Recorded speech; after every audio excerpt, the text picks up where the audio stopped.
నమ్మి బాప్తిజం పొందినవాడు రక్షించబడిన. ఒక్క మాట పట్టుకున్నారు కదా మీరు, భలే ఇమిటేట్ చేస్తున్నారండి. మీకు విషయం తెలుసా, నమ్మి బాప్తిజం పొందినవాడు రక్షింపబడతాడు, నమ్మని వానికి శిక్ష విధింపబడుతుంది. ఇదే మాట వేదాల్లో కూడా ఉంది. ఎన్నిసార్లు చూపించమంటారు?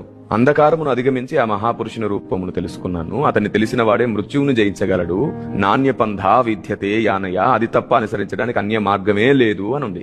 ఆయన తెలుసుకోకపోతే రక్షణే లేదు, చీకట్లో చావాల్సిందే. వేదంలోనే ఉందండి, ఇంకేం కావాలి?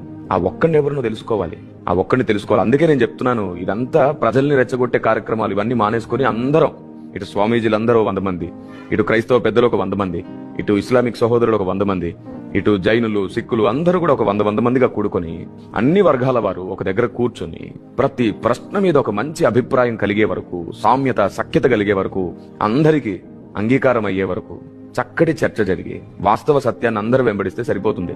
ఎవరి సాంప్రదాయాలు మార్చుకోకండి, ఎవరి ఆచారాలు మార్చుకోకండి. సాంప్రదాయ ఆచారాలలో గొప్పవి, ఉన్నతమైన ఆలోచన విధానములు కలిగినవి ఉన్నాయి, వాటిని వెంబడిద్దాం. మూర్ఖం కలిగినవి, మూఢనమ్మకాలు కలిగినవి అన్నిటిని పెకలించేద్దాం, అన్నిటిని తీసేద్దాం. ఏది మంచిదో దాన్ని వెంబడిద్దాం. అదే కదా కావాల్సింది. నేను మళ్ళీ చెప్తున్నాను, దేశంలోని అన్ని మతాల వాళ్ళు కలిసి ఉండాలి, దేశంలోని అన్ని మతాల వాళ్ళు